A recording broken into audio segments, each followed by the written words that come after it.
Santo. Amém.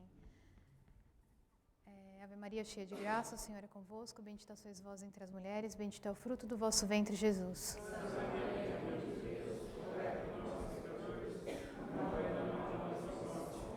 Auxílio dos cristãos, São Bento e São Mauro, São João Maria Vianney, em nome do Pai, do Filho e do Espírito Santo. Amém. Bom, vamos lá. Hoje eu trouxe a segunda parte, da aula sobre a história de São João Maria Vianney. Na primeira aula nós falamos um pouquinho da infância, da sua família, do quanto, da sua juventude, o quanto que esse santo lutou pelo sacerdócio, as dificuldades intelectuais. E hoje traremos a vida dele após a sua chegada em Ars. Eu trouxe só um resumo, do que foi falado na aula anterior, para quem não estava. Eu me baseei na biografia escrita aqui pelo Francis Trochu. É muito rica.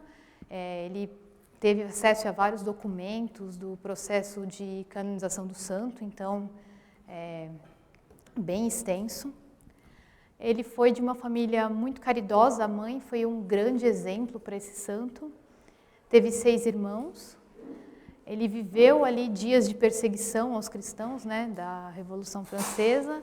Isso, sem sombra de dúvidas, impactou, tanto nos seus estudos quanto na sua vida.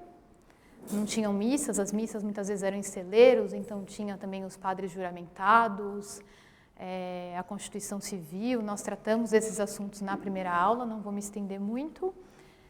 Viveu no campo. Teve uma vocação sacerdotal, só que por conta da dificuldade para estudar, faltavam colégios e professores, ele teve muita angústia, porque ele imaginava como que isso era possível ocorrer. Ele tinha muita dificuldade no latim, na filosofia, na lógica, que era essencial. E mesmo com tanta dificuldade, ele tinha o mais importante ali, que era a vontade e a graça de Deus do lado dele. Ele disse, se eu fosse sacerdote, desejaria ganhar para Cristo muitas almas. E foi o que ele fez, ele perseverou e conseguiu, conquistou ali o sacerdócio. Nós terminamos a última aula nesse momento da ida dele para Ars. O Monsenhor ali, o Bourbon, disse para ele, não há muito amor de Deus naquela paróquia, procurará introduzi-lo, e ele não desejava outra coisa. Ele viveu como coadjuntor do Padre Belé, e foi um padre que também ajudou muito ele, nós falamos também sobre ele. E logo que ele faleceu, chegou um outro padre, ele ficou como coadjuntor desse outro padre, mas por algum motivo ali, não se sabe se foi pedido ou não, chegou um outro coadjuntor e ele precisou ser transferido. E ele foi para essa cidadezinha. Ars era uma pequena aldeia, era próxima ali de Lyon, mas era muito... Ele foi para lá em 1818, mais ou menos ali ele tinha uns 32 anos, acho que por aí. E era muito triste, muito miserável. Tinha poucas casas, a igreja muito simples, o sino da igreja era rachado. Do lado da igreja tinha algumas cruzes ali, um cemitério, era o costume, na frente algumas árvores.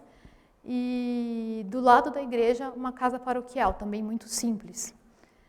No fundo ali tinha um vale onde tinha um castelo, que era o castelo dos Garrettes de Ars. Era mais uma casa de campo, mas era um lugar muito pouco acessível. O Padre Vianney, ele foi para lá a pé. Ele levou algumas roupas, alguns livros, ali algumas coisas que ele herdou do Padre Belé também. E ele levou também algumas pessoas o acompanharam, uma senhora, Bibô, que ela acompanhava porque ela ia ajudar com as questões da casa paroquial, enfim, ajudá-lo. E eles se perderam no caminho, tinha uma névoa, eles se perderam. E eles encontraram alguns meninos que eram pastores de ovelhas. E ele chegou em um deles, eles não entendiam muito bem o dialeto, e um deles era o mais esperto ali, levou eles novamente para o caminho. E ele disse uma frase que é bem famosa, inclusive tem até uma estátua, em homenagem a esse momento. meu caro pequeno, tu me mostraste o caminho de Ars, e eu te mostrarei o caminho do céu. E assim foi a sua chegada. Ele chegou, primeiramente ele quis ir à igreja, onde ele rezou, e disse, com o tempo essa paróquia não poderá comportar os que nela virão. Realmente foi o que aconteceu. E o lugar era moralmente ali decadente. As pessoas eram muito indiferentes à fé, tinham esquecido as práticas religiosas, também uma das consequências ali da Revolução. Trabalhavam nos domingos sem necessidade, blasfemavam, tinham 4 tabernas e eram lugares ali onde eles bebiam até ficar embriagados. Os pais de família iam nesses lugares. Os jovens eram apaixonados por bailes. Poucas crianças iam para o catecismo, poucas até sabiam ler. Não tinha escola, no inverno elas tinham aulas, né, mas muitas ficavam vagando pela cidade. Muito pouca piedade. Eles eram muito preocupados com as coisas terrenas. Mas também tinham algumas boas sementes, né? O padre anterior, ele tinha, um outro padre, né? Tinha criado ali fundado a confraria do Santíssimo Sacramento, que foi bem importante, e algumas famílias frequentavam as missas e os ofícios também. Tinha também a senhora que era dona desse castelo, que era conhecida como a senhorita de Ars, ela era bem piedosa, muito bem educada, ela era muito querida, ela era caridosa, ela era muito querida pelos pobres, ela também ajudou muito o padre Vianney. Então ele pensou que ele queria salvar esse pequeno rebanho que ele tinha ali. Só que para isso, primeiro ele contou com o auxílio das famílias que tinham maior destaque. Então ele pensava melhorar os bons, reconduzir os indiferentes, converter os pecadores escandalosos e, sobretudo, orar a Deus, que é de onde emanam ali todos os dons, né? Santificar a si mesmo para poder santificar os outros e fazer penitências pelos culpados. Ele sacrificou a vida dele pelos outros. Deus escolheu ali, né, muita humildade para abater o orgulho. Um sacerdote santo ia fazer coisas incríveis com meios que pareciam bem pequenos. Começando ali, na casa paroquial, tinham muitos móveis, né? Estava bem montada, porém, quando ele chegou, a primeira coisa que ele pediu ali, que retirassem tudo que ele não ia utilizar. Ficou só com o básico. Isso era um testemunho para as pessoas, né, que se vangloriavam de ter muitas coisas, muitas riquezas, e ele tratou de começar a visitar as casas para conhecer as famílias. E ele constatou que as pessoas tinham muita pouca catequese, ou nenhuma. E, inclusive, se vangloriavam por comportamentos ruins, eles não eram pouco instruídos, né? Então, foi um grande desafio converter aquelas pessoas. E ele era muito ativo, e ele sabia que essa atividade dele geraria muitos frutos. Acordava cedo, mesmo nas noites, pedia muito a conversão de sua paróquia, e ele pedia para sofrer o quanto Deus quisesse, contanto que se convertessem. Ele já sabia que precisava rezar muito, ele passava a maior parte do tempo dele na igreja. Ele era encontrado mais na igreja que na casa paroquial. E quando não era encontrado lá, ele estava fazendo excursões pela cidade, ia para o campo, conversava com os trabalhadores também. Essa vida de oração, ele acrescentou uma boa dose de penitência. Ele quis viver sozinho, né? Quando ele chegou, ele deu um colchão que ele tinha para um pobre, como se ele não precisasse de cama. E ele mesmo se deitava em alguns galhos, num canto, começou deitando ali numa parede muito úmida, e isso fez com que ele contraísse ali uma nevralgia, que é como se fosse uma doença dos nervos, né, facial, que é uma dor tremenda, que fez sofrer ali por muitos anos. Uma vez, aí depois ele trocou de quarto, uma vez um morador foi buscá-lo para visitar um doente e viu ele pular do sótão, como se saísse de um puleiro. Essa foi a troca que ele fez. Dormia um pedaço de madeira. Quando arrumava a casa dele, eles encontravam também uma série de pequenos pregos, pedaços de madeira, pedaços de ferro, chumbo, cadeiras espedaçadas, a cada 15 dias também encontravam roupas sujas, marcas em paredes, eram as penitências que ele fazia pelas pessoas. E quanto às refeições, essa é uma foto né, da cozinha dele. Ele tinha um jejum rigoroso, extremamente rigoroso, vivia sem cozinheira e sempre com o mínimo possível. E ele, depois de um tempo, ele até falava que isso eram as loucuras da juventude dele. Ele falava, quando se é moço, cometemos muitas imprudências, e essas eram as imprudências dele. A sua irmã, uma vez, foi visitá-lo, né? E ele estava com a cozinheira honorária que tinha na casa paroquial, e ele falou, olha, não tenho nada a oferecer. E aí ele lembrou que tinha umas batatas cozidas, só que elas estavam emboloradas. Elas, óbvio, não tiveram coragem de comer, e ele pegou e ainda achou que estavam boas.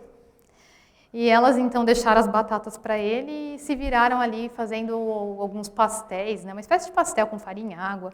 E aí elas encontraram também uns pombinhos, foram lá, usaram os pombinhos e ele ficou bravo, ele não gostou que elas mataram os pombinhos, então ele comeu só o pastel de farinha.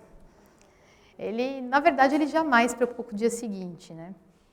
Outra viúva sumiu ali a cozinha, depois que a primeira senhora foi embora, né? Levava tudo, e ela levou isso muito a sério, ela levava pão fresco, levava alimento para ele, ela cozinhava na casa dela e levava para ele. E ele distribuía tudo para os pobres. Ela cozinhava e ele só comia o necessário. Ele era uma tristeza para as cozinheiras, né? Imagina para as avós, né? Não comia só o necessário. E ele pedia para ela voltar sempre depois de muitos dias. Ele falava que ele gostava de fazer sua comida.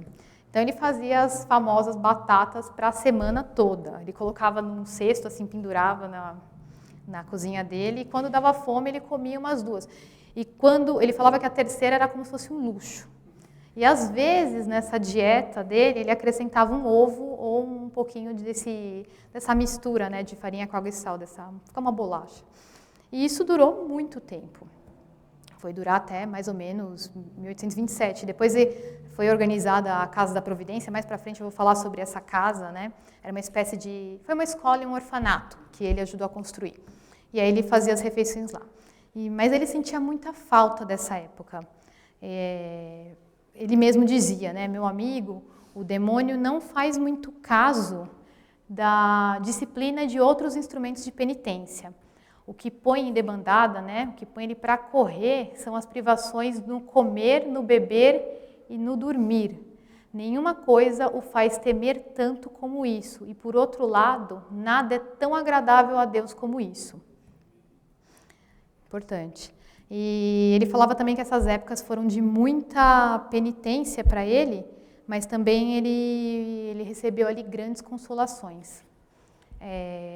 Ele precisou ali, primeiramente, né, as pessoas eram ignorantes, elas não tinham conhecimento da catequese, então ele precisou fazer uma guerra contra essa ignorância religiosa. Os paroquianos frequentavam a missa, muitas pessoas frequentavam a missa no domingo, porém elas não queriam que mais nada além disso fosse cobrado, né? Não queriam que fosse exigido mais nada delas. Então ele se preocupou, o primeiro objetivo dele foi santificar o domingo. E para isso, então, ele pensou, né, que ele precisava fazer com que a igreja fosse mais atrativa. Como é que ele fez isso, né? Essa igreja, a igreja de São Cícero, era muito pobre, tão pobre por fora quanto por dentro. A gente já falou que tinha sino quebrado, enfim, a decoração dela era muito modesta, o forro todo esburacado, não tinha esculturas no altar, os ornamentos pobres, e isso não deixava com que ele desse a devida, né, o devido realce ali às solenidades. Então ele começou pelo altar, né, em respeito à Sagrada Eucaristia, ele queria que aquilo fosse... Ele nunca poupou, por mais modesto que ele fosse, ele nunca poupou esforços para deixar aquilo bonito, né? Ele queria que tudo fosse do melhor possível. E primeiramente ele pagou tudo com dinheiro, ele teve uma herança, né, o pai dele faleceu, e ele usava o próprio dinheiro também. E depois foram os paramentos, e ele recebeu algumas doações. E essas transformações não foram inúteis. Comprovam que o pastor é zeloso, né? E também atraía curiosos que acabavam se convertendo. Ele dizia que a indiferença era um mal ali que condenava as almas, pois o ignorante, quando peca, não conhece o mal que fez, nem o bem que se perde. Então ele precisava instruir. Os meninos eram muito preocupados com o trabalho no campo, não só em Ars, né? Em outros lugares também. E aos 12 anos já eram considerados homens ali, eles ajudavam no plantio, na colheita, só que eram muito ignorantes, não sabiam ler, e isso para eles acabava sendo algo secundário. Só iam no catecismo quando chovia, e mesmo assim, pouquíssimo interesse. A primeira comunhão era como se fosse um acontecimento qualquer. E, então o padre Vianney se propôs a reuni-los de manhã, 6 da manhã, para dar o catecismo. E ele começou a ter algumas estratégias para poder atrair esses meninos. Um exemplo, ele dava um santinho para quem chegasse primeiro, né? E aí tinham meninos ali que faziam filas desde as 4 da manhã para ganhar o santinho do padre. Deu certo. E ele fazia questão dele dar o catecismo, né? Até depois que... Ele recebeu depois, mais para frente, o auxiliar, mas ele fez isso por mais de 20 anos, quase 30 anos ele fez isso sozinho. E ele sabia dar ânimo a esse catecismo, né? E também, ao mesmo tempo, ele era muito doce, mas ele também castigava quando necessário. Ele levava também os rosários para entregar para os meninos, e muitos deles depois chegaram a ser os mais bem instruídos. Inclusive, também ele tinha um cuidado daqueles que não estavam prontos, ele adiava, né? Outra forma que ele tinha de instruir aquelas pessoas era através da pregação. Então, ele lia, mas para ele isso era... A parte mais difícil para ele sempre foi essa. Ele tinha que ler, ficar treinando, meditar sobre as leituras, e sempre ele rezava pedindo a conversão das pessoas. Isso para ele era o mais importante.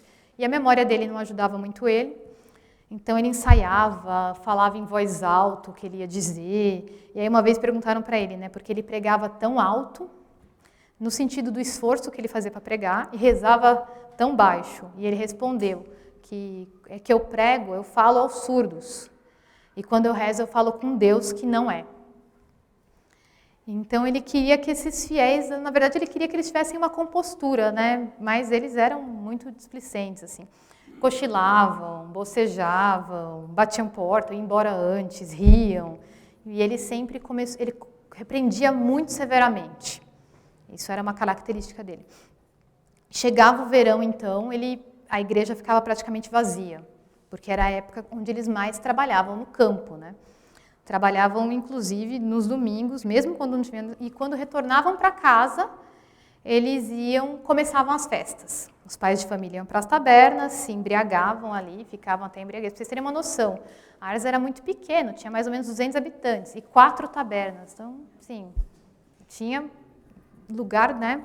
Taberna suficiente ali para todo mundo. E eles viviam em embriaguez. E os jovens se reuniam nas praças, tocavam violão, um tocava violão, os outros ficavam dançando. E eles não se importavam, eles achavam que aquilo ali não era um problema, estava tudo bem. E lá, inclusive, era um lugar conhecido como predileto ali dos dançarinos da vizinhança também. Então, como que poderia ser guardado o dia do Senhor se a igreja concorria com as tabernas e com as festas, né? Muita concorrência. Então, ele investiu firme contra esse inimigo, né? Ele começou nas pregações, ele foi muito duro, ele dizia que as tabernas eram a tenda do demônio, a escola onde o inferno prega, lugar onde se vende almas. Ele destilava ali uma ira contra isso. E se ele tratava dessa forma quem frequenta, imagina quem era o dono, né? Ele ficou muito irado, ele condenava ali sem temor, ele não absolvia. Ele dizia que o demônio, inclusive ele dizia que o demônio não se importava muito com eles, que ele até desprezava. Então as pessoas, esses donos eram até desprezados pelo demônio. E esses taberneiros também pouco frequentavam a igreja, porém com essas pregações, né, essas instruções, os paroquianos começaram a se afastar. E aí um taberneiro foi até ele um dia e falou que o que estava acontecendo ali era uma ruína para ele, né? E ele perguntou, ele começou a falar de valores, ele deu um dinheiro para esse taberneiro e pediu para ele fechar o lugar. E ali inclusive esse homem depois virou um excelente paroquiano. E assim os demais também foram fechados, mas assim, fechava um, abria outro, enfim, foi feito né, foi fechando e abrindo, e sempre que abria uma taberna ele falava que aquilo ali seria arruinado. E depois, engraçado, né, depois em lugar das tabernas se deu lugar aos hotéis ali para poder abrigar tanto os peregrinos que começaram a frequentar a Ars. Mas para ele, assim, se as tabernas fossem lugares de diversão, sem ofender, né, Nosso Senhor seria permitido, porém ali, assim, fora a bebedeira, eram lugares de blasfêmias, e de tanto ele começar a reprimir as pessoas se afastarem, inclusive ele falou que o vocabulário das pessoas foi melhorando muito. Ele dizia, né, como Deus é bom, Deus seja bendito. E foram ali anos de trabalho duro, mais ou menos 8 anos. E ele também era muito duro com aqueles que trabalhavam sem necessidade nos domingos, né? Quando ele via os carroceiros aos domingos, ele dizia que era como se ele visse eles carregando, em vez do trigo ali que eles estavam carregando as almas para o inferno. E uma vez, engraçado, ele encontrou um rapaz carregando, né, com a sua carroça, e esse rapaz ficou envergonhado de encontrar o Padre Vianney. E ele disse, o meu amigo, está confundido, né? Está perturbado por ter me encontrado, mas é Deus que te vê todos os dias, né? É Ele que deve temer. Então ele pode querer se esconder do padre, né? Mas ele não se esconde de Deus. Teve até uma história também muito interessante. Uma vez era um domingo, o trigo, eles já tinham cortado todo o trigo, estava ali para ser colhido, e estava se formando ali um vendaval, as nuvens negras e as pessoas na igreja assim agoniadas. E ele percebeu, ele disse para eles ficarem tranquilos que um bom tempo ia chegar e eles iam poder colher o trigo deles sem perigo. E realmente, essa nuvem negra saiu e eles tiveram 15 dias de sol e céu azul para poder trabalhar. A outra luta ali dele muito grande foi contra as danças. Ele tinha também uma cólera ali tremenda. E foi uma grande luta mesmo. Essa, assim, levou muito tempo para ele conseguir. Ele dizia que aquilo era como se fosse uma embriaguez, uma loucura. Ele tinha um problema, porque ele tinha que atacar tanto a dança quanto a paixão, né? Essa loucura que ela causa nas pessoas. E ele dizia que aquilo ali era como uma corda que puxava as pessoas para o inferno, para o demônio, né? Da dança surgiam ali outros pecados.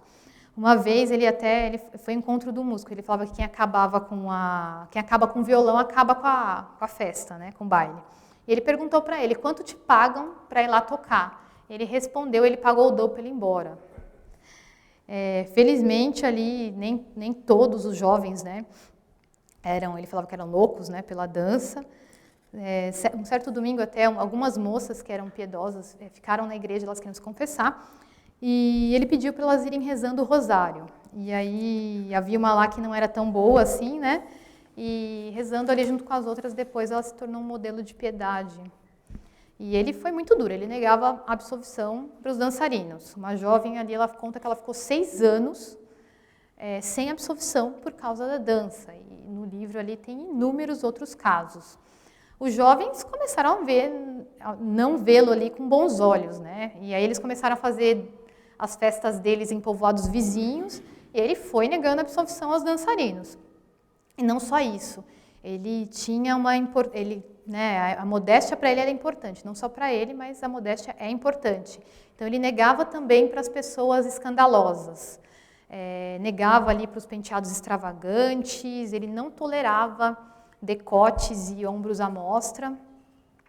Isso para ele também era muito importante. Também depois, mais para frente, né, a Ars se tornou um modelo ali de modéstia. As pessoas começaram a se vestir muito bem. Ele tinha um temperamento que não deixava ele descansar. E ele continuou com a restauração da igreja. Mesmo muito debilitado ali por conta da febre que ele tinha frequentemente e das várias penitências, ele não parava. Então ele renovou o altar, como nós vimos anteriormente, mas ele tinha inúmeros outros projetos. Ele ajudou ali a construir uma capelinha lateral ali dedicada à Nossa Senhora, e ele também pediu para levantar uma outra capela ali dedicada a São João Batista. E ali ele pediu para eu esculpir uma frase no arco da capela: sua cabeça foi o preço de uma dança. Para ver como ele gostava das danças, né? E assim ele foi construindo, né, modificando até mesmo uma capelinha dedicada ali a Santa Filomena, e ele foi multiplicando os quadros e imagens. Colocou São José, São Pedro, São Francisco, Santa Catarina, muitos outros. Ele dizia, eu achei isso muito interessante, que muitas vezes bastava ver uma boa imagem para se converter, que não raro as imagens abalam tão fortemente quanto as coisas que elas representam. E ele dizia que no céu ainda tudo aquilo que eles viam era muito mais bonito. Então ele tratou de deixar a igreja muito bonita. E tudo que ele foi construindo, né, nada disso foi sem esforço e foi natural. Foi na base de muito sacrifício. E ele tinha ali também dores físicas, né, mas também aconteciam as questões externas. As pessoas começaram, a gente não combate a desordem sem resistência. É muito difícil. E ele dizia que o pároco que quisesse fazer o seu dever não podia se amedrontar. Deve estar sempre com uma espada no punho, né? E os fiéis reclamavam que ele falava muito sobre o inferno e que ele era muito impulsivo, né? Ele não tinha meias medidas, e que bom que ele foi assim. Dizia que a vida santa nasce do zelo que temos pelos interesses de Deus. E os jovens começaram a ficar irritados, escreviam cartas anônimas, falavam injúrias, faziam algazarra na janela dele. Ele foi até acusado de ter tido um filho, assim, tremendo. E ele sempre confiou na providência. Ele foi suportando tudo com muita paciência. E ele chegou num grau de humildade tão grande que ele tinha desapego ali de qualquer coisa que falassem dele, né? E isso não era verdade. Sempre quando ele ficava doente, ele pedia que fosse cuidado só por homens, ele não abraçava, não tinha o costume de ficar abraçando as crianças, pessoas, era muito modesto. Isso vinha de má fé, realmente, das pessoas. E era uma cruz muito pesada, né? Ele dizia que era necessário pedir o amor à sua cruz. E ele continuou trabalhando para Deus sem se preocupar ali com a recompensa dos homens. Isso foi vindo naturalmente. E fora essas lutas externas, né, tinha as lutas internas. Uma vez ele ficou muito doente, ele aceitou uma consulta com um médico e os médicos eram severos com ele, né, justamente pelo modo de vida. E ele prescreveu para ele medicamentos, refeições melhores, então ele pediu que ele comesse frutas, pão, torrada, frango, vitela, que podia tomar cerveja, onde encontra, né, se alguém tiver o contato do médico, chá. E a única coisa que ele aceitou foi o chá. E ali ele tinha mais ou menos uns 40 anos, né? Só que com 40 anos ele já estava muito esgotado fisicamente. Mas ele não deixava que essa fadiga impedisse ele de fazer o que era necessário, né? Também uma vez ofereceram para ele para ser transferido de Ars, ele mesmo uma vez pediu transferência, ele teve algumas questões ali, mas ele sempre aceitava e voltava, né, e mudava de ideia. Bom, ele também achou muitas flores, né, no caminho e ele soube aproveitar essas pessoas. Ele deu uma nova vida ali à Confraria do Santíssimo Sacramento e ele dizia que esses confrades, eles tinham que ter uma vida mais perfeita do que os cristãos comuns, justamente para dar o bom exemplo, né? Teve até um que comentou com ele, né, que visitava o Nosso Senhor, porque quando ele olhava para Deus, Deus olhava para ele. Olha que bonito, realmente na adoração é isso. E depois ele comentou isso por várias vezes. E ele foi restituindo todas as práticas de devoção, rosário, orações, exames de consciência, leituras. E ele também, depois, ele começou a ajudar nos arredores ali, né? Faltavam padres, então ele também, além de confessor, ele começou a pregar também nos arredores. Uma vez também ele foi fazer uma visita a um enfermo longe e ele vivia doente. E ele estava muito doente nessa época, com febre, e ele foi ouvir a confissão desse doente. Chovia, quando ele chegou lá, estava muito molhado, ele encostou na cama para ouvir a confissão do doente, ele deitou. Então ele estava mais doente que o doente que ele foi confessar. Era comum. Eu falei da Casa da Providência, né? A Ars tinha uma dificuldade tremenda ali de escolas e não haviam professores. Então, no inverno vinha um professor de fora para dar aulas e ele dava aula para meninos e meninas junto e ele não gostava disso. ele quis criar então 2 escolas. E ele pediu que procurassem, né, ele dedicou ali a escola dos meninos para uma outra pessoa, e para as meninas ele mesmo foi procurar dentro da paróquia jovens que fossem piedosas, que ele pudesse confiar. Aos poucos ele também foi conseguindo os recursos e enviou essas jovens para as religiosas de São José, para elas refazerem os estudos primários e também lecionarem para os alunos menores de lá. Enquanto isso, ele conseguiu uma casa, recorrendo ali à caridade, e ele também doou tudo que ele tinha do restante que tinha sobrado da herança dele. E ele não quis obrigar essas meninas a fazerem votos e nem regras escritas, ele queria que elas fossem virtuosas. Dentre elas ali, né, ele escolheu a Catarina Lassar. Ela aí na foto ela já não está mais tão jovem, né? Mas ela ficou muitos e muitos anos frente a essa instituição. Acho que ela ficou mais de 20 anos. E foi uma pessoa de extrema confiança dele. Tudo ali foi muito pobre, então ele precisava contar com ajuda, né? Ele confiar na providência ali era indispensável, até um ótimo nome. E quando essas jovens estabeleceram a casa, não tinha nada para comer lá dentro. E elas pensaram, inclusive, em voltar embora, mas a providência não deixou elas, né, ali, e as mães chegaram ali para socorrer elas, levando a comida necessária.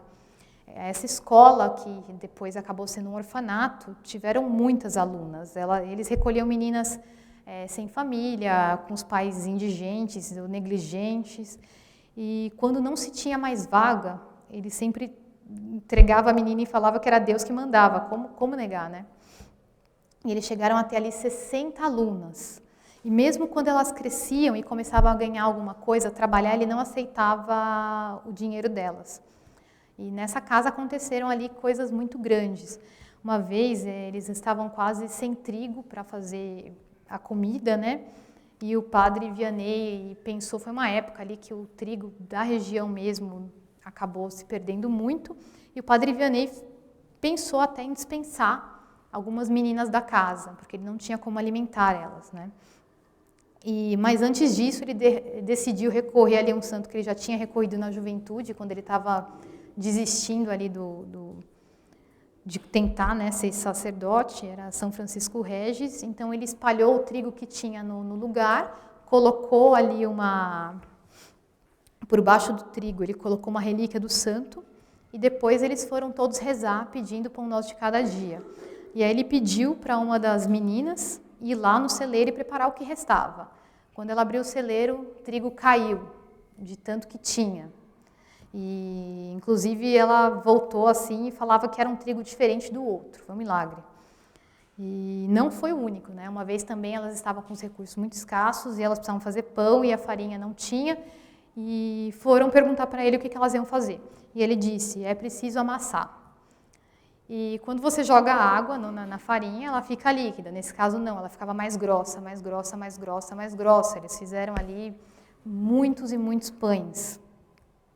E quando eles foram contar para o padre isso, falou, nossa, conseguimos os pães. Ele falou, Deus é muito bondoso, né? Como cuida dos seus pobres. Ele sempre atribuía essas coisas a Nosso Senhor ou até a Santa Filomena, né? Esses milagres. E durante muitos anos também, o padre Vianney ele foi perseguido pelo demônio, né? Nenhum santo que começa a fazer como ele, a gente vê várias histórias ali, né? A maioria deles tem esse tipo de perseguição. E isso começou mais ou menos logo quando ele meditava no plano da Casa da Providência. Era 1824, ele tinha ali, acho que uns 38 anos, acho que mais ou menos. Quando ele dormia uma vez, ele era perseguido internamente, então esses desejos que ele tinha muitas vezes de fuga, de solidão, né? Ele atribuía isso a tentações do demônio, mas ele começou a ser perseguido fisicamente. Enquanto ele dormia, ele sentia rasgar suas cortinas. E ele achou que fosse rato, né? Ele sacudia ali, mas não adiantava nada. Por mais que ele sacudisse, nada. E de manhã sempre estavam intactas. Outra vez ele começou a ouvir um barulho no pátio da casa paroquial, ele achou que eram ladrões. E aí ele, contando para um rapaz que era um carvoeiro da região, né, que ouvia esses barulhos, pediu para ele ir lá dormir na casa paroquial, e ele levou um fuzil, e chegada à noite eles foram dormir. E começou o barulho, tranca da porta, ruído, a casa estremecia. E ele pegou o fuzil, esse rapaz pegou o fuzil e não via nada. Só que ele dizia que as pernas dele tremiam junto com a casa, né? E no dia seguinte ele pediu para esse rapaz ficar novamente, ele respondeu, olha, já levei susto que chega. Não quis. Mais tarde... exato, aí mais tarde o padre Vianney comentou o episódio, ele era muito divertido, né? Ele comentou rindo desse apuro e desse seu guarda ali, do guarda que ele arrumou. Ele falou, ele tremia dos pés à cabeça com o fuzil. Nem sequer dava conta que tinha mãos, né? Acho que se ele precisasse atirar ali, ele não ia saber. E várias outras vezes isso acontecia. Uma vez nevava, ele ouvia gritos assustadores do pátio, e ele falava que era uma língua que ninguém entendia, que era uma coisa horrenda. E ele abria a porta e não via ninguém. Não era algo angélico, né? Ou divino. Ele dizia, achei que era o demônio porque eu tive medo. Deus não assusta ninguém. Ele tinha, óbvio, ele tinha medo também, mas depois ele foi se acostumando. E então ele desistiu do fuzil, não adiantava, e ele ficou nesse combate só com a paciência e oração.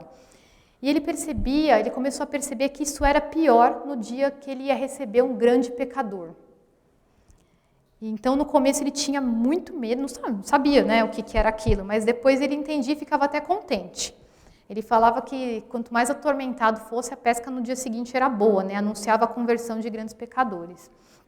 E era um terror para ele, né, porque depois de um dia cheio de confessionário, ele ia ler a vida dos santos, ele ia se flagelar, e finalmente ele ia descansar as poucas horas que ele tinha, acontecia de tudo, móveis jogados, barulhos, e o demônio chamava ele, o padre Vianney, do comilão de batatas, não sei porquê. Tirava ele do leito, fazia como se tivesse um enxame de abelhas, eram coisas assim absurdas, deixava a cama dele mais macia, induzia ele a uma sensualidade, e ele se sentia muito cansado, mas ele não se deixava bater. Ele sempre cumpria todos os seus deveres, por mais cansado que ele tivesse. E às vezes ele estava tão pálido que as pessoas perguntavam se ele estava bem. E ele respondia, né, que o demônio tinha feito tantas para ele ali que ele nem tinha dormido. E várias pessoas da cidade também ouviam e diziam que não sabiam como que ele podia viver dessa forma, né? Um fato que aconteceu uma vez, ele estava em confissão e tinha uma multidão grande que aguardava ele para confessar. E ele celebrou a missa ali e o quarto dele começou a ficar em chamas. E ele respondeu, né, ele viu e ele sabia que era algo do demônio. Ele falou, olha, esse vilão do demônio, não podendo pegar o pássaro, queima-lhe a gaiola. E ele voltou para a igreja. E dali só sobrou um relicário que ele tinha de Santa Filomena. Porém, ali falou que que tinha uma precisão geométrica ali de onde foi queimado, né? E o demônio também atacou a casa da providência ali. Elas estavam uma vez fazendo sopa, era uma sexta-feira, não se come carne, e lavaram a panela e começaram a sopa. Quando elas colocaram os legumes, elas viram, tinha um pedaço de carne. E aí elas jogaram tudo fora, começaram novamente, e quando a sopa estava pronta, tinha carne novamente. E o padre Vianney disse, né, elas foram perguntar, ele falou, olha, é o demônio que faz isso, sirva a sopa assim mesmo.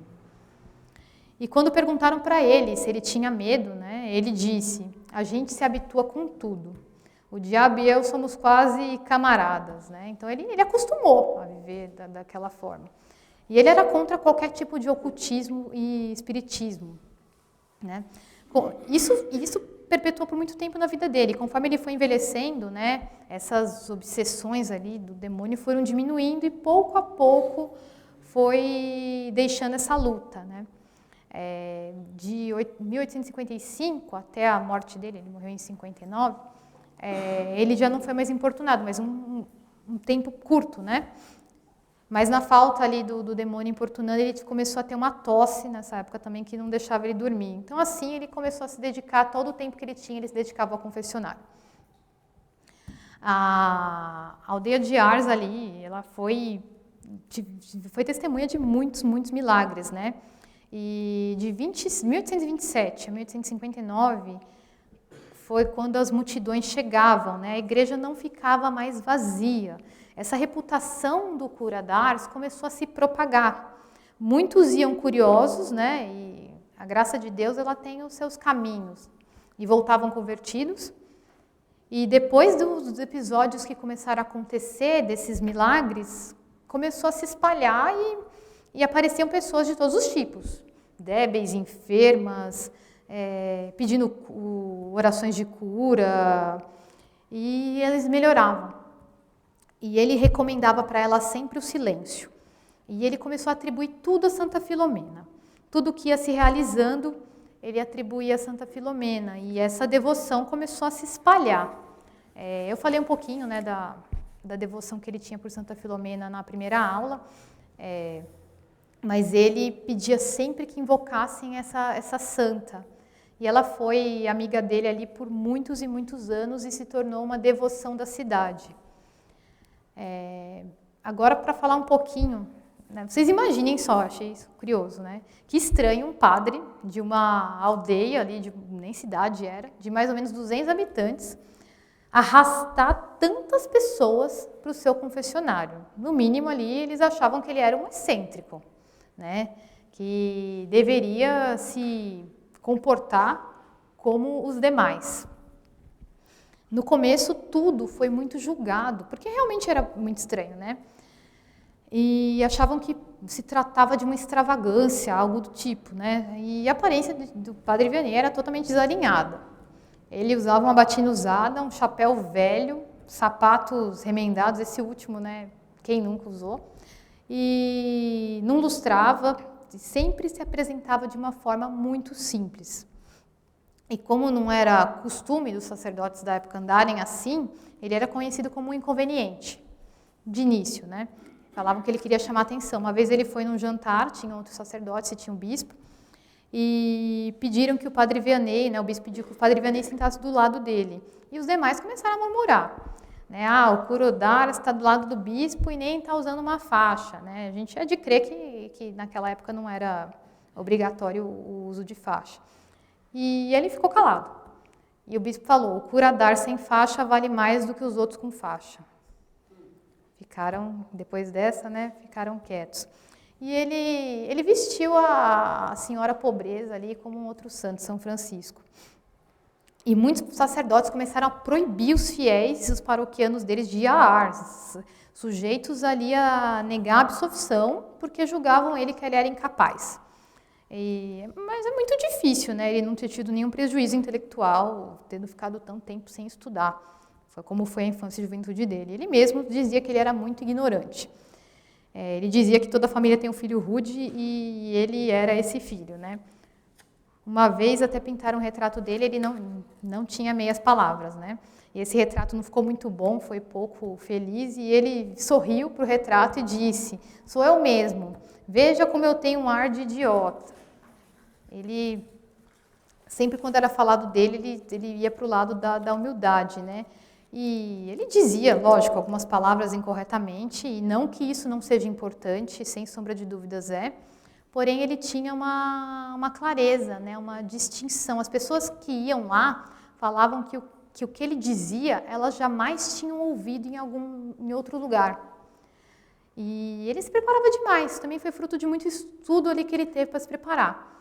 A Catarina ali, ele falou, né, ele era tão pequeno, tão aniquilado aos seus próprios olhos, que o Espírito Santo se comprazia ali de enchê-lo com abundância de luzes admiráveis.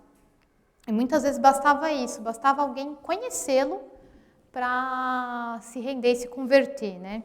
Uma vez um outro padre até escreveu para ele, olha, senhor cura, quando alguém sabe tão pouco teologia, não se deveria sentar em um confessionário. E ele respondeu, meu querido e venerável colega, quantos motivos eu tenho para amá-lo, né? O único que me conheceu tão bem, visto que é tão bom e se dignou a interessar-se por minha pobre alma, ajude-me a conseguir a graça que eu peço, a fim que eu seja removido do meu cargo atual, que não sou digno por causa da minha ignorância, e possa retirar-me ali para um canto para chorar a minha pobre vida. E esse padre, depois dessa mensagem, ficou comovido, né? E foi conversar com o cura d'Ars, e ele perdoou, ficou tudo bem. Depois eles se tornaram até grandes amigos. Ele levava os meninos da primeira comunhão ali para ele recebia conselhos do Padre Vianney, foi uma grande amizade. E ele sempre sofria calado nessas injúrias. Ele falava que, assim como os mortos, tanto faz elogios ou injúrias. Isso foi mudando ao longo da vida dele, conforme ele foi ganhando, a Ars foi ganhando, né, os peregrinos. E no final, ali, mais para o final da vida dele, quando ele ia para um retiro, por exemplo, a fila para confessar com ele, mesmo um retiro de sacerdotes, era tão grande que ele não podia nem descansar. No início, ele passava 11 horas de confessionário, depois vão chegar a quase 20 horas. Não saía da igreja, ele era sempre cercado. No começo eram 300 e 400 peregrinos, mas depois esse número aumentou, chegou a ter 80 mil, 120 mil peregrinos, muita gente. E essa multidão tinha todas as idades e todas as condições, sacerdotes religiosos, jesuítas, capuchinhos, dominicanos, ignorantes, nobres, famílias inteiras iam para Ars. As pessoas iam se arranjando ali conforme podiam, uns ficavam em hotéis, outros em casas particulares e uns até na rua. Eles iam lá para confessar, para pagar promessas que eles faziam para Santa Filomena ou só para ver o santo. E começou a ter até ambulantes, né? Todo mundo queria depois levar uma lembrancinha do santo para casa. Uma vez também interessante, um casal levou um filho enfermo, a esposa se confessou e comungou, e o homem não. O esposo, né, mal passava ali da pia de água benta. E o Padre Vianney chamou ele. E no terceiro sinal ele foi. E começou a se confessar. Fazia muitos anos ali que ele não se confessava, mais de 12 anos sem se confessar. No dia seguinte ali ele comungou junto com a esposa dele e quando eles saíram, deixou na igreja as muletas do filho porque não serviam mais para nada, o filho estava curado. E muitas pessoas saíam do confessionário dele chorando igual uma criança. E ele também chorava junto com as pessoas. Ele recebeu ali um dom de Deus de conversão, né? E esse acho que teve vários milagres, mas acho que esse foi um grande milagre dele, converter tantos pecadores. E isso ele fez até o final dos dias dele. E ele pedia, inclusive, indícios de conversão. Ele só absolveu uma senhora que morava em Paris quando ela queimou todos os livros que ela tinha na biblioteca dela. Infelizmente, né, dizer que todos os penitentes do Padre Vianney perseveraram é demais, né, em vista que a fraqueza humana existe, é imensa. Porém, ele tinha uma impressão marcante e muitos permaneciam fiéis ali até o fim, né. As histórias de conversão são inúmeras ali. Teve uma vez um professor, era um professor de arte, pintura, e ele, uma bagunça, né? Ele tinha fama de geólogo e se chamava de filósofo. Ele até tinha feito a primeira comunhão, mas ele se tornou maometano, judeu, protestante, espírita e comunista. A vida dele era uma bagunça e um romance. Né? Faltou católico, né?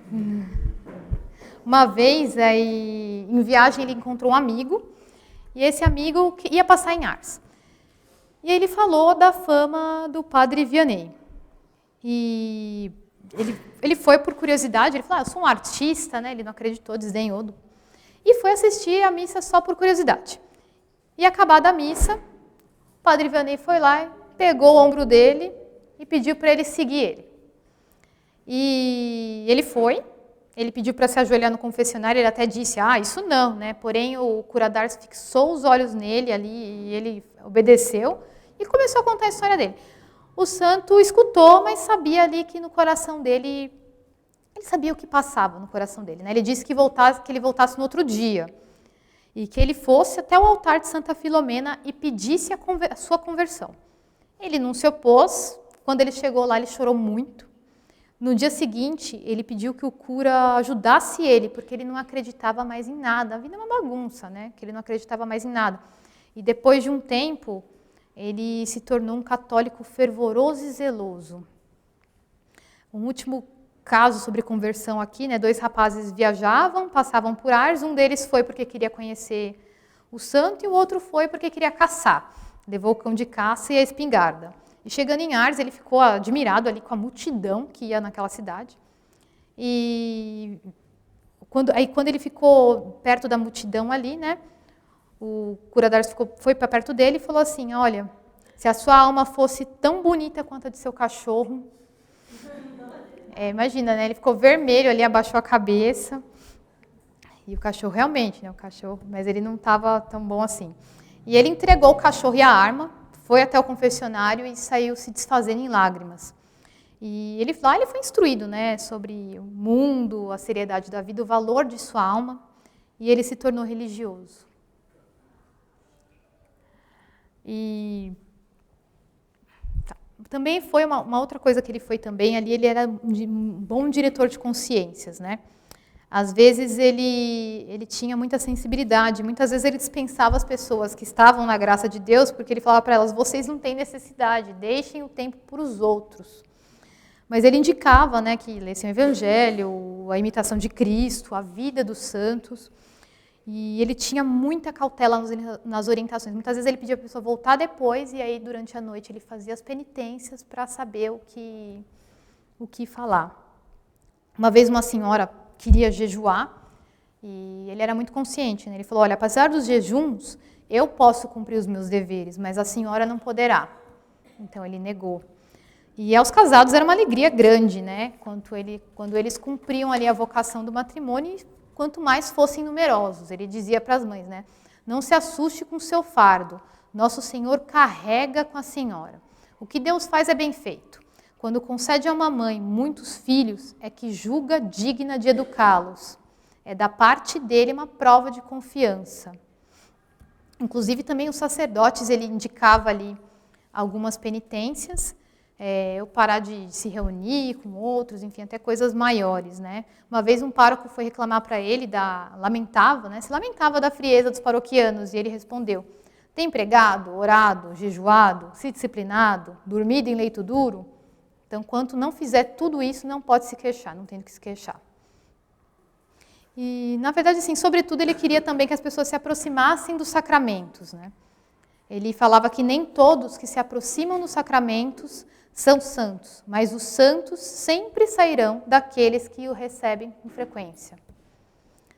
É fácil, né, até entender por que o demônio o perseguia. Uma vez ele estava com possesso, né, e o demônio se manifestou dizendo, quanto me fazes sofrer, se tivesse 3 como tu, meu reino seria destruído.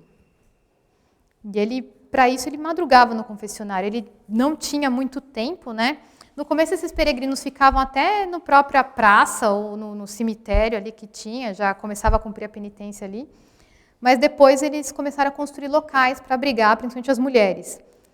E nessa época ali, ele começou a ficar todo o tempo disponível dele em confessionário.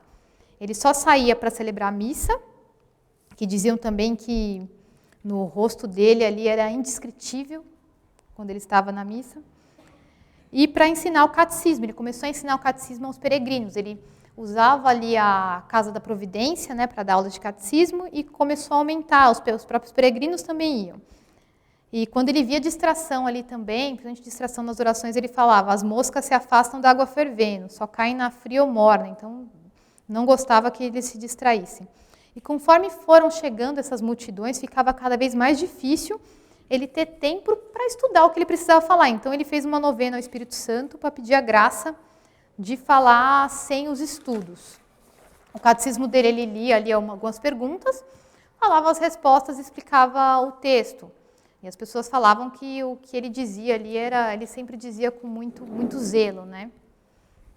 Depois ele rezava o Ângelus, o meio-dia ele também sempre rezava o Ângelus, e ele tinha um tempo para ir para a casa paroquial, que ficava a mais ou menos 10 metros de distância, só que esse percurso de 10 metros ele levava mais de 15 minutos, porque os peregrinos se formavam e se aglomeravam ali. Algumas pessoas não iam confessar, mas queriam ver ele, pedir alguma coisa, levavam enfermos, aleijados, pediam uma bênção para rezar por alguém, conversão de alguém da família. E ele sempre olhava tudo isso, ele suportava com muita doçura. Ele mostrava ali o céu, falava algumas palavras, ele começou a jogar medalhas, né, para eles, até para ele conseguir alcançar a porta. E nessa hora que ele ficava lá, ele ia comer, os hábitos alimentares dele já comentamos, e ele varria o quarto, se barbeava, dormia, ele fazia um monte de coisa. Fiquei até com vergonha quando eu vi o que ele faz nesse tempo, né? Visitava enfermos. E essa questão de visitar os enfermos, ele fez questão de assumir, mesmo quando ele tinha coadjutor, ele queria ele fazer, tanto os enfermos de Ars, mas os forasteiros que vinham. E depois, quando começou essa multidão a aumentar, algumas pessoas ajudavam eles, porém as pessoas puxavam a roupa dele, beijavam, cortavam a batina dele, puxavam fios de cabelo, pegavam um breviário, ele suportava aquilo sem se queixar. E teve um episódio até muito engraçado, ele distribuía as medalhas, ele distribuía também algumas cruzes e rosários. Uma menina foi para Ars, ela ficou 3 dias, e sempre que ele passava, ela estendia a mão para receber as medalhas. No terceiro, ali, ele deu umas medalhas e uma cruz para ela e falou, menina, já são 17. Ela contou e era exatamente esse número que ela tinha. E ele era sempre muito solícito, né? Mas interiormente ele tinha um desejo de solidão. Ele tinha um gosto de oração muito grande. E desde cedo, né, vivendo no campo, ele entendeu que o silêncio e o recolhimento favorecem a alma, né, para se aproximar de Deus. E ele também se achava tão ignorante, tão incapaz de ser pároco, e ele começou a ter esses desejos de retiro. Ele falava assim, não convém ser pároco até o fim da vida. Devemos reservar um tempo a fim de nos prepararmos para a morte. E ele entendia que muitas vezes ele ia amar muito mais a Deus fazendo isso, né? Mas não era o que Deus queria para ele. E ele escreveu para o bispo que ele queria sair, ele falava que ele passava mal, né? Que ele estava muito cansado, que ele queria dizer adeus para Ars ali e chorar a pobre vida dele. E ele sempre se opôs, né? Nunca deixou. Ele falava realmente que isso era um exagero, depois ele falava que era uma tentação que ele tinha, né? Uma tentação interior. O diabo sabia bem o que fazia, né? Queria afastar ele desses pecadores. Ele também tentou fugir da paróquia ali, né? Fugir de Ars 3 vezes, mas ele foi entendendo que aquilo era uma imprudência. Fora isso, ele ficou doente. Ele dizia que isso era por conta das imprudências que ele fazia, né? De dormir sem colchão, né? No chão úmido, enfim. E ele, fora as nevralgias, né, essas dores nos nervos faciais, ele também sentia muitas dores de dente, cólica, ele tinha um reumatismo, isso tudo ele foi carregando. E em 53, ele achou que já era seu fim. Era um mês de Nossa Senhora, era maio, ele começou uma leitura, ele teve uma sufocação, ele estava com febre, para variar, e colocaram ele numa cama. Era uma pneumonia, ele tinha ali, acho que ele estava com 58 anos. E o médico achou o estado dele ali desesperador. E ele ainda conseguiu brincar com o médico, né? Ele falou, olha, estou em combate. Aí perguntaram, contra quem? Contra 4 médicos. Se chegar mais um, estou morto.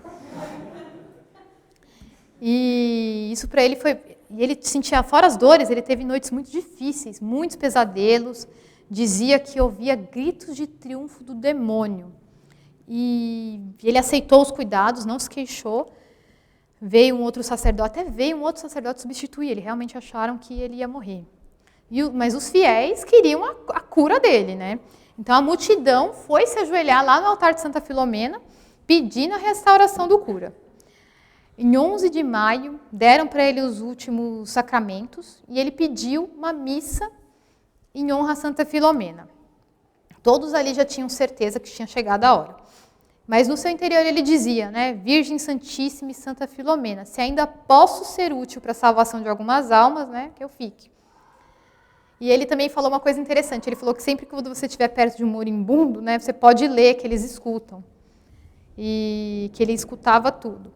E as coisas foram se agravando, até que no dia 12 celebraram a missa que ele pediu, e quando terminou a missa, ele estava curado. Nos momentos ali de cura dele, ele repetia o nome de Santa Filomena várias e várias e várias vezes. Era como se ela tivesse aparecido para ele. Isso não foi confirmado, mas era como se tivesse acontecido. E foi voltando às atividades dele lentamente, né? Mas ele conseguiu voltar a fazer tudo. E ele tinha que comer depois dessa doença, ele tinha que comer um pouco de carne e beber vinho. Ele sentia remorso por conta disso. Depois disso também, eles começaram a ver que talvez ele não ficasse muito tempo, né? Então, a Casa da Providência foi passada ali, a Congregação de São José assumiu a direção dessa casa, até porque também as jovens já não estavam mais tão jovens assim. Então, eles confiaram essa obra, nada mais justo, a uma comunidade religiosa, mais prudente. Porque para ele também a boa educação, né, valia muito sacrifício. Tem uma história que uma vez uma mãe de família chegou para ele e falou que havia gastado tudo que tinha pela educação dos filhos e que não tinha mais nada, só uma casa. Então ele falou para ela, vende ela e conclua sua obra. Ela vendeu, o comprador fez um testamento no nome dela e morreu em seguida, deixando a casa novamente para ela. A generosidade dela ali foi recompensada, né? Para Ars também iam diversas pessoas e uma vez ali, inclusive um dos videntes ali da aparição de La Salette, né, o Maximin, ele foi também. O padre Vianney, ele no começo ele acreditou na devoção, né, nessa aparição. Depois ele tinha uma certa reserva, porque ele viveu essa época, né, muito diferente. E ele sabia, porque não era tão longe assim de Ars, né, La Salette, mas ele era um grande devoto da Virgem Maria. E ele até recomendava a peregrinação, benzia as imagens no começo, mas depois dessa visita ele ficou um pouco confuso, não benzeu mais as medalhas, ele tinha uma certa reserva a respeito. Depois, mais para frente, foi confirmado, né? E ele ficava angustiado. Acho que foi em 1851 foi afirmado e ele ficou muito angustiado. E aí ele não negava e nem consentia, ele tinha muita reserva quanto a essa aparição. Mas antes dele morrer, em 58, ele morreu em 59, ele voltou a se manifestar a favor de La Salette. Ele disse que fez um ato de fé na aparição e isso acalmou o coração dele. E também que ele encomendou a La Salette uma quantia que ele precisava para uma missão e recebeu. Então aí ele começou a recomendar novamente.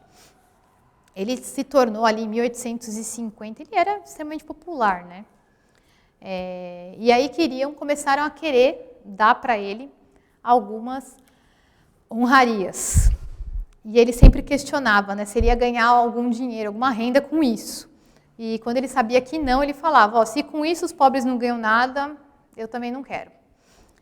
E ele foi nomeado cônego, né?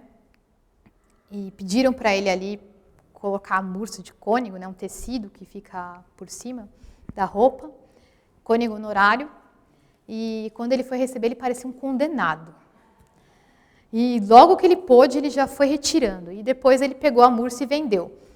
E ele vendeu para alguém que ele saberia onde encontrar, porque ele falava que se o bispo pedisse para ele vestir, ele sabia onde estava. E uma vez também queriam pintar o retrato dele. E ele ria, né? Ele falava assim, olha, aconselho que pintem com a mursa. E ele ganhou também uma cruz ali de uma legião de honra, né? Ele falou, pintem com a mursa e com a cruz da legião de honra. E escrevam embaixo, nada orgulho. Essas honrarias para ele ali, ele não sentia orgulho, né? E falaram até mais para ele, nossa, mas olha, todas as potências aqui da terra o condecoram. Deus não deixará de condecorar no céu. Então ele disse, é isso que me causa medo. Se eu tiver que me apresentar a ele com essas bagatelas e ele vier me dizer, Varte, já recebeu sua recompensa. A única coisa ali que ele teve uma solenidade ali foi em 1854, né, que foi o dogma da Imaculada Conceição. Esse ele celebrou com toda a solenidade possível, né, muito devoto. Inclusive tinha uma imagem de Nossa Senhora e ele colocou o nome dos paroquianos, né, no coração da imagem. E no seu exterior, assim, ele é muito humilde, não tinha nada demais, né? Falava que até algumas pessoas, quando viam, ficavam decepcionadas, né? Elas falavam, vou ver um grande santo e viam ele ali, andando na rua com uma tigelinha de leite, né? Ele era baixo, andava curvado, imagina, quantas horas ele ficava em um confessionário. Isso desgastou muito ele, né? Falava que ele parecia menor ainda, de tão curvado, rosto magro, a aparência dele era totalmente destruída, que ele tinha rugas muito profundas, mas que ele tinha uma vivacidade ali sobrenatural, né? E ele tinha, e falavam, né? Mas quando conheciam, né? Quando viam, se decepcionavam, mas quando conheciam, falavam, nossa, ele parece ler o meu interior. E isso, assim, ele até era um rapaz vigoroso, mas essa vida dele de jejuns e penitências foi consumindo ele. Ele tinha uma alma muito simples, né? Uma vez uma senhora levou os filhos Um deles tinha 11 anos e queria saber sobre a vocação. Assistiu à missa e se juntava um monte de gente para falar com o padre Vianney. E ele também foi lá no meio, esse menino, 11 anos, e ele foi o primeiro a receber o olhar do padre. E antes dele, ele perguntou o que ele queria, mas antes mesmo dele responder, ele falou assim: tu serás um bom sacerdote, sem hesitar. Então o menino foi buscar a informação, né, um conselho sobre a sua vocação, e ele já sabia. E ele era muito bem-humorado também, né? Uma vez um dos colegas dele da diocese disse para ele que contava com ele para ir para o céu. Que quando o cura fosse, ele se agarraria na batina dele. Ele respondeu ali: olha, a entrada do céu é estreita, vamos ficar nós dois para fora, né, na porta. Não vai dar para passar. Outra vez também, né, começou a ter algumas modas ali das crinolinas, era aquela estrutura por baixo dos vestidos. E ele, durante um catecismo, a senhora tentava entrar na igreja ali, passar pela porta com dificuldade. E ele comentou: olha, o imperador tem feito muita coisa boa. Devia ter mandado alargar as portas para que pudessem passar as crinolinas. Faltou isso. Sempre ele tratava desses assuntos com bom humor. A santidade ali dele, né, exigiu dele muito esforço. Não foi a nenhum custo, né? Era um esforço quase heróico. Interessante, lendo esse livro, ficou muito claro também, né? A madre uma vez falou para a gente que se quiséssemos dar bons exemplos de heróis para os nossos filhos, que contássemos histórias de santo, que teremos ali bons exemplos. E o cura d'Ars, ele sempre se sentiu inclinado para Deus, desde a sua infância. Porém, assim, a vida dele não foi fácil. Ele não teve um caráter perfeito, né? O caráter dele foi um caráter imperfeito, então ele teve tentações, abatimentos. O próprio autor fala no livro, né? Renunciar-se perfeitamente a si mesmo não é nenhum brinquedo de criança. Não foi fácil para ele fazer tudo isso. Então, para poder chegar à santidade, primeiro ele foi um menino piedoso, um jovem seminarista, um sacerdote exemplar, e testemunhos de todos que conviveram com ele não diziam o contrário. O último coadjutor dele dizia que se aproximava dele como se estivesse se aproximando de uma relíquia, porque ele tinha uma força de vontade mesmo muito velho, né, apesar de tudo que acontecia com ele. E ele era muito constante nas práticas da virtude. E no livro, assim, aconselho a leitura, tem diversas outras histórias. E ele teve virtudes heróicas ali, né, humildade, amor à pobreza e aos pobres. Quando a igreja prevê ali, né, uma possível beatificação, né, de um falecido, ela vai estudar a vida dele minuciosamente. Assim esperamos. E o historiador que fez esse estudo do cura d'Ars refez esse processo. Vamos falar de algumas virtudes ali que ele teve, né? A humildade, para ele, foi a principal. Ele falava que era a rainha das virtudes, né? Que sem ela, qualquer coisa é aparência. E para ele isso foi uma norma de vida. Um dos padres que conviveu com ele fala que uma das coisas que mais impressionava nele era ele resistir de uma forma tão admirável a uma multidão que o aclamava. A multidão ia para Ars, queria ver ele, né? E eles buscavam ele em Ars. Então ele falava assim: jamais descobri um sentimento de orgulho em seu coração, nem uma leve palavra de vaidade em seus lábios. E de fato seria muito fácil perder a cabeça numa situação dessas, né? E ele conseguiu se conservar humilde apesar de tudo isso. Uma vez ele até falou para uma penitente: minha filha, não peça a Deus o conhecimento das suas misérias. Eu mesmo pedi uma só vez e alcancei. Se Deus não tivesse me sustentado, eu teria caído em desespero. E o interesse da multidão por ele para ele se tornava até uma coisa desagradável, né? Ele muitas vezes sentia tristeza, porque as pessoas buscavam objetos dele para fazer de relíquia, e ele estava vivo. Quando ele notava que alguém cortava a sua batina, ele falava: nossa, mas que devoção mais mal entendida, né? E ele tinha um cuidado enorme com isso, porque quando ele cortava os cabelos dele na casa dele, ele deixava para juntar, né, para queimar os cabelos no quarto dele. Só que os barbeiros ali que ajudavam muitas vezes não eram muito escrupulosos e se deixavam subornar. Até sangue dele levavam. Faziam retratos dele pela cidade e vendiam. Uma vez ele até perguntou quanto custava, ele falou: nossa, O senhor não venderá nunca, o Curadars não vale tanto. E ele evitava benzer, né, e gravar o nome que as pessoas pediam. E ele dizia que a humildade, isso aqui é muito bonito, é entre as virtudes o que a corrente é as contas do rosário. Se você arrebenta a corrente, né, se você tira todas as contas caem. E assim é com a humildade. Se você tira a humildade, todas as virtudes desaparecem. E uma alma humilde ama a pobreza e os pobres, né? Onde ele morava era pobre, a aparência externa dele era pobre, e ele mesmo cuidava das suas coisas, das suas roupas. Ele remendava, falava que a roupa dele era tão remendada que ele só conseguiam ver ali os remendos. Ele não sabia costurar, então vocês imaginam como é que eram esses remendos, né? Acho que os meus também seriam assim. E assim também era com as meias. Uma vez ele voltava de uma paróquia vizinha, era inverno, ele estava molhado e estava chovendo, então ele caiu várias vezes na lama para voltar. E ele sabia que ele não tinha roupa para trocar na casa dele.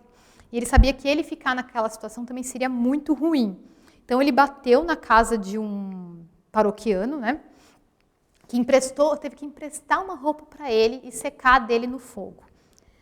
E aí eles convenceram ele a aceitar outra batina. E ele guardava essa melhor para usar em dias de festa.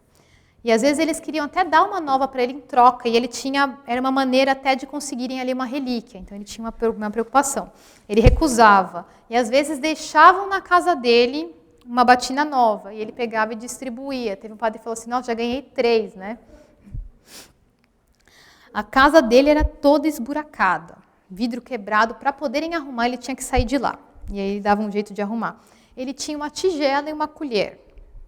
E tudo que ele recebia, ele convertia para os pobres. Ele amava muito os desafortunados, né? Uma vez ele estava indo até a Providência, né, a Casa da Providência, e durante o caminho ele deu um sapato que ele tinha e foi só de meia. E aí, chegando lá, ele ficava escondendo ali as meias na batina para eles não verem. E aí mandaram para ele um sapato novo de manhã. E aí viram ele de tarde, ele já tinha trocado o sapato, o pobre estava com um sapato velho. E aí perguntavam para ele se ele tinha dado outro sapato, ele falou, olha, talvez sim. E se ele não tivesse trabalhado muito nessa humildade, ele tinha um temperamento ali um pouco violento, né? Ele teve que adquirir essa virtude pouco a pouco. Uma vez perguntaram por que ele era tão calmo, e ele disse, a virtude requer esforços contínuos e violentos, sobretudo o auxílio de Deus. Ele falava também que sempre quando ele fazia um grande sacrifício, né? Uma vez um homem insultou ele na casa dele e ele acompanhou ele até a saída, ficou calado, né? E esse sacrifício teve dele tanto esforço para esse sacrifício que quando ele foi se deitar, ele ficou coberto de manchas, ele começava a tremer. Ele falava, quando vencemos uma paixão, temos que deixar os membros tremerem, né? E ele falava assim, faz muito bem um sacerdote que oferece um sacrifício quando alguém xingava ele, né, ou falava alguma coisa, faz muito bem um sacerdote a oferecer um sacrifício a Deus todas as manhãs, era um sacrifício. E até quando ele teve um coadjutor, era o padre Raymond, que tinha de fato uma certa intenção de assumir aquilo, né, sem saber que a presença das pessoas ali era por conta do Curadars. E se queixava muito dele, reprovava ele sempre por algum motivo. Era coadjutor, mas brigava com ele. Ele defendia sempre esse rapaz. E aos poucos esse rapaz acabou vendo que quem tinha que sair, né, quem tinha que ir era ele. Mas mesmo depois ele foi até o cura, na sua morte, ele escreveu sobre o santo só falando a admiração e simpatia que ele sentia, ele se arrependeu. E ele também tinha muita paciência com as dores físicas que ele tinha, né? Ele teve uma ferida no braço esquerdo e sofreu com essa ferida durante 15 anos. E os dentes que doía, ele arrancava. Então, ele sofria tudo aquilo com muita paciência. E o principal, assim, eles tinham, né, tinha muita penitência, mas assim, o principal instrumento de penitência dele foi realmente o confessionário. Ele passou a vida no confessionário. Seja no verão, que era muito quente, abafado, ele falava que chegava... Para ele, dava uma ideia do inferno. E no verão, e no inverno ele chegava a desmaiar e ele não aceitava nada. Uma vez queriam colocar um travesseiro ali para ele negava. Tudo ele negava. Ele ficava ajoelhado sem apoio, nunca deixou de fazer suas penitências. E as pessoas falavam que encontravam ali com ele também corrente, bracelete de ferro nos punhos. Ele sempre e continuando com as suas privações de refeição. Uma vez ele até foi jantar em um lugar e ele se viu obrigado a comer. E ele comeu e sentiu uma indigestão muito grande. Ele quase morreu. Porque o corpo dele já estava tão acostumado com pouco, né, que quando ele comeu foi muito. E fora isso, ele também tinha muitos dons. Uma vez um conde, foi a Ars, né, e levou uma das criadas dele, que era surda. Ele queria falar com o cura, pedia a cura dela. E ele respondeu, sim, a Marie, que está no coro? Ele falou, não, ela está na porta da igreja, deixei ela lá. E ele foi procurar ela. E entre os peregrinos não encontra. Quando ele entra no coro, ali ele vê ela. E num lugar que ele disse que o cura não tinha chance nenhuma de ver. E ele fica, assim, extremamente assustado, né? Ele tinha uma graça realmente especial de Deus.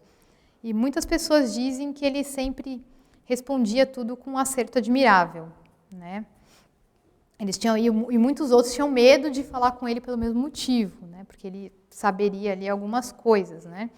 E quando perguntavam para ele por que desse acerto, ele falava, não, é uma ideia que passou na minha cabeça. E vários outros casos. Uma vez uma jovem foi conversar com ele e disse, olha, vou me casar em breve, tenha a bondade de me dar a sua bênção. Imagina, né? Uma bênção do sacerdote para um casamento. O que você imagina que vai ganhar a bênção do padre? Ele começou a chorar. Ele disse, minha filha, quão infeliz serás.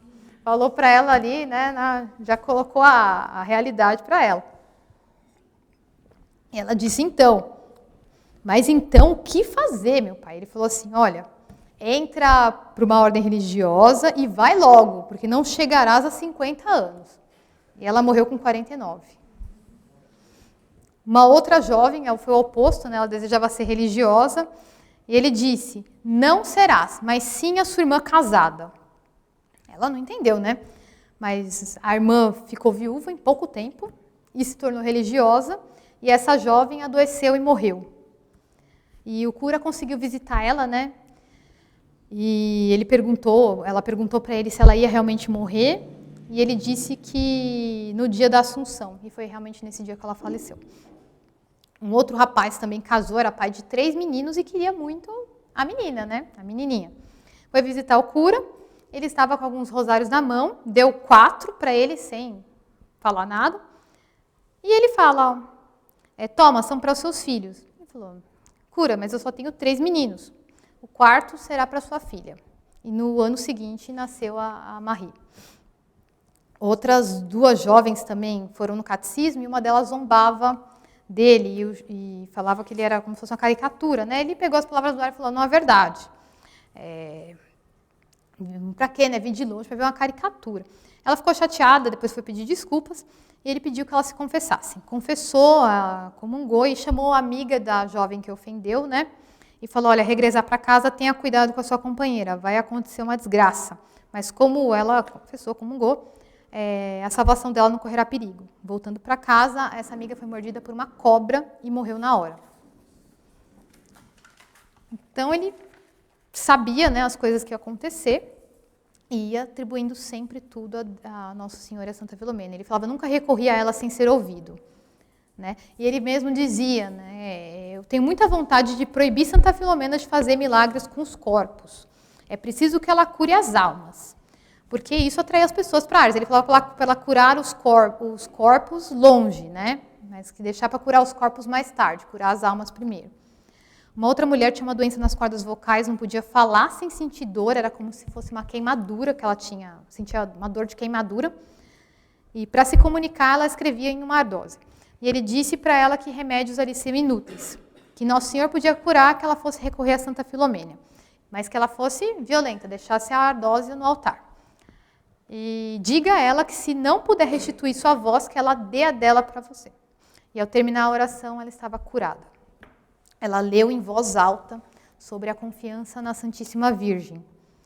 Um outro jovem também que ficou curvado, caiu de um cavalo, ficou curvado, né? Foi para Ars e pediu ao santo e ele pediu que pedisse para Santa Filomena. Durante 2 meses, ali, pouco a pouco, ele se curou. Essa outra é bem interessante também. Uma mulher levava o filho dela de 8 anos, ele tinha um problema nas pernas, não andava. E ela levava ele num carrinho. E ela deixou ele com outras pessoas, foi até o santo, se confessou, mas o santo não falou nada e ela ficou chateada. E aí ela voltou com o menino. E colocou ele na porta da sacristia.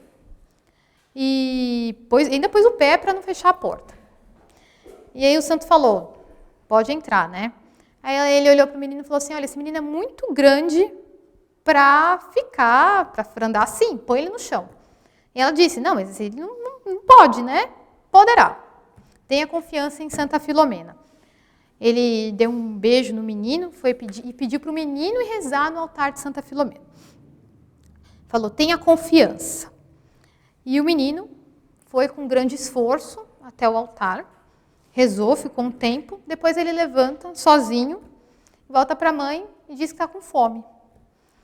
E a mãe fica admirada, né, com esse milagre. Ela pegou ele pela mão e foi até ainda falou para a mãe, né, que estava chovendo muito. Ele falou, mãe, devia ter trazido os meus sapatos. Ele não andava, né, não tinha necessidade de andar com sapatos. Ela foi, pegou uns sapatos para ele e o menino se curou. Outros milagres também eram realizados, né? Tinha um menino que tinha um abscesso embaixo do olho. Ele ia ser operado, mas antes quiseram levar até o padre Vianney. E o santo levantou a mão sobre o rosto dele e ele ficou curado. E depois disso, ele começou a falar que ele era uma grande farsa. Ele falava, nossa, quanto me envergonhei. Se tivesse encontrado um buraco, teria me escondido, né? E perguntaram para ele, então, mas o que aconteceu então? Aí ele falou, digam o que quiser, Nosso Senhor ainda faz milagres. Aí falaram, então dessa vez não foi Santa Filomena. E por fim ele respondeu, ela também pode ter alguma parte nisso. E para ele também, assim, nem todas as doenças, né, eram curadas. Ele dizia que a maior cruz também é não ter uma cruz, que não se deve tirar a cruz dos ombros que levam ela tão bem. E o milagre é um sinal divino, né, a prova da existência de Deus aqui nesse mundo. Mas aqueles que sabiam carregar a sua cruz ali continuavam. Ele recebeu também outros dons, ele tinha o dom das lágrimas, ele tinha um sentimento de ternura ali com Deus muito grande, também levitação. Uma jovem uma vez foi conversar com ele, era Pentecostes, e viu ele juntar as mãos para rezar e falou que os seus pés sumiram, que ele se elevou. E no último ano dele de vida, né, 1859, ele ficou 41 anos em Ars, né? A igreja dele não passava menos de 100 mil peregrinos. A espera ali para falar com ele era para se confessar, eram de 6 dias. Só que a voz dele já estava muito enfraquecida, essa tosse que não deixava ele, né? Falou que parecia um gemido. Ele chegava a ficar tão fraco que ele se via obrigado a tomar um pouquinho de leite ali para continuar. Um ano antes ele caiu de uma escada, ele tinha ferido a perna e essa ferida dele ele não cuidou, virou uma úlcera. Demorou muito para sarar e foi debilitando cada vez mais ele. E ele caía com frequência, caía para a igreja, ele tinha um grande esforço para se levantar. Ele dizia, olha, os pecadores acabarão de matar esse pobre pecador. E quando perguntado sobre se ele queria ir para o céu, né, ou trabalhar mais, ele respondeu que ele queria ficar. Ele falava, os santos são muito felizes, mas só podem desfrutar de suas rendas, né? Trabalharam muito, mas não podem ganhar as almas para Deus com seus trabalhos e sofrimentos. Ele falava que ele ainda conseguia continuar. E ele ainda tinha outros planos, ele queria construir uma igreja dedicada a Santa Filomena, mas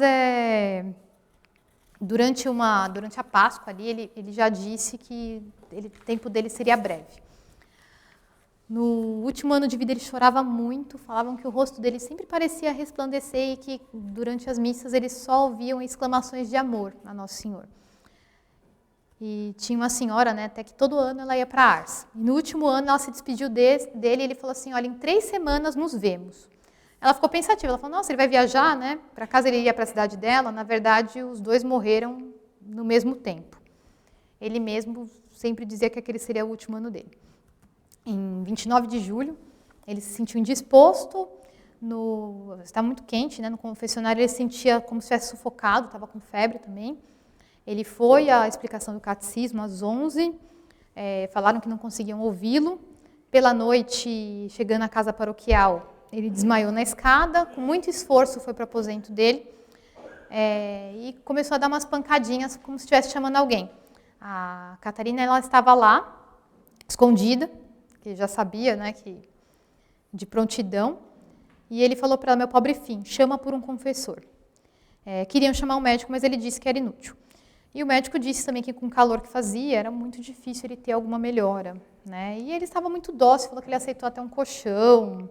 A única coisa que ele falou que não deixaram ele fazer, né, que ele não deixou fazer, foi tirarem as moscas do rosto dele. E ele dizia que agradável é morrer quando se tem vivido sobre a cruz. E ainda assim, ainda no final da sua vida, ele benzia objetos, dava bênção, as pessoas pediam ajuda para ver se dessa vez ele melhorava, né? Perguntaram para ele onde que ele queria ser sepultado, e ele disse que era em Ars, mas ele falava, meu corpo não vale grande coisa.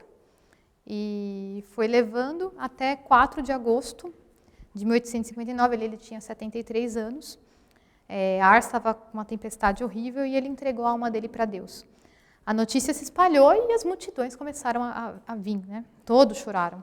Ele foi exposto, estava muito tranquilo, sereno, mas tiveram ali também muitos furtos, todo mundo queria uma recordação do santo, tiveram que chamar até a polícia. Até na terra natal ali, né, da Ardili, onde que ele nasceu, queriam o coração dele, e foi negado. E pessoas começaram a levar flores, começaram a colocar flores na sepultura, e lá eles começaram a tirar tudo que fosse um sinal de devoção precoce, né? Ninguém pode adiantar a voz oficial da igreja. E aí começa, né, em 1862, um tribunal eclesiástico, processo ordinário, 200 sessões, 66 testemunhas. Em 1865 se encerrou, seguiu um processo apostólico, foi aprovado.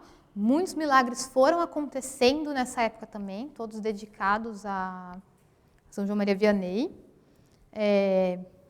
A beatificação dele começou a se aproximar, né? E aí, quando em 1904, seu corpo estava intacto, né? Foram ver, o seu corpo estava intacto. O rosto dele um pouco mais destruído, mas o coração intacto. E aí cobriram o rosto dele com uma máscara de cera. E ele até está exposto, né? Dessa forma. E em 1905, São Pio X declarou ali que ele seria patrono dos sacerdotes. E em 1925, ele foi canonizado pela igreja com uma festa imensa.